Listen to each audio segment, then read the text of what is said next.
മലയാളികളുടെ സ്വന്തം എക്കാലത്തെയും വിസ്മയം മലയാളത്തിന്റെ പ്രിയപ്പെട്ട the one and only lady superstar, she is here, Manju Warrier! Manju Warrier on the stage!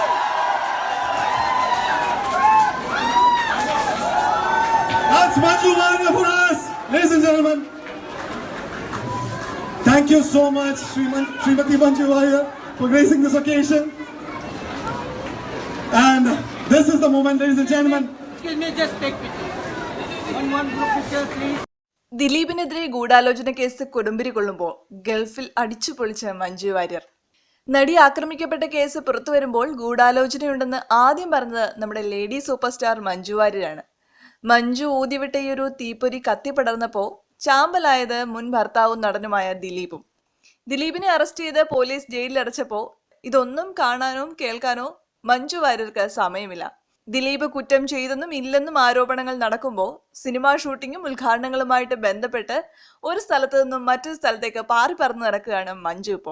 ഇപ്പോൾ ഒരു ഉദ്ഘാടന ചടങ്ങുമായിട്ട് ബന്ധപ്പെട്ട് മഞ്ജു ഗൾഫിലാണ്. കേരളത്തിൽ ദിലീപിന്റെ വാദം കൊഴുക്കുമ്പോൾ കല്യാൺ ജുവല്ലേഴ്സ് മിഡിൽ ഈസ്റ്റ് ഷോറൂമിന്റെ ഉദ്ഘാടനവുമായിട്ട് ബന്ധപ്പെട്ടാണ് നടി മഞ്ജു വാര്യർ അജ്മാനിൽ ചുറ്റിയടിക്കുന്നത്.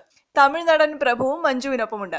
കല്യാൺ ജുവല്ലേഴ്സ് ഷോറൂമിന്റെ ഉദ്ഘാടന ചടങ്ങിൽ വളരെ സന്തോഷവതിയായിട്ടാണ് മഞ്ജു എത്തിയത്. മഞ്ജുവിനെ കാണാൻ ആരാധകരുടെ വൻ തിരക്ക് തന്നെയായിരുന്നു ഇവിടെ ഉണ്ടായിരുന്നത്.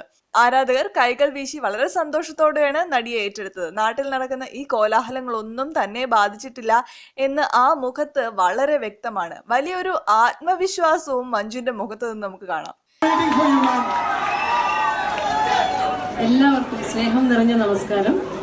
ഒരുപാട് സന്തോഷമുണ്ട് ഇവിടെ നേരിട്ട് വന്ന നിങ്ങളുടെ എല്ലാവരുടെയും ഈ സ്നേഹം, ഊഷ്മളമായിട്ടുള്ള സ്നേഹം അനുഭവിച്ചറിയാൻ സാധിച്ചത്. ഇന്ന് നിങ്ങളുടെ മുമ്പിൽ കല്യാൺ കുടുംബത്തിലെ ഒരു അംഗമായിട്ടാണ് ഈ വേദിയിൽ ഇത്രയും അഭിമാനത്തോടെ ഞാൻ തല ഉയർത്തി നിൽക്കുന്നത്. സിനിമയിൽ തിളങ്ങി നിൽക്കുമ്പോഴാണ് ദിലീപിനെ വിവാഹം കഴിച്ച് നടി കുടുംബ ജീവിതത്തിലേക്ക് ഒതുങ്ങിയത്. വിവാഹശേഷം അഭിനയിക്കില്ല എന്ന വാർത്ത മലയാളി പ്രേക്ഷകർക്ക് വളരെയധികം നിരാശ തന്നെയായിരുന്നു. എന്നാൽ കുടുംബത്തിന് വേണ്ടി ജീവിച്ചെങ്കിലും ഒടുവിൽ പ്രണയിച്ച് സ്വന്തമാക്കിയ ആളുമായി വിവാഹമോചനം വരെ എത്തുക എന്നതായിരുന്നു മഞ്ജുവിന്റെ വിധി. പിന്നീട് ഉറച്ച ചുവടുകളുമായി സിനിമയിൽ കാലുറപ്പിക്കുകയായിരുന്നു മഞ്ജു.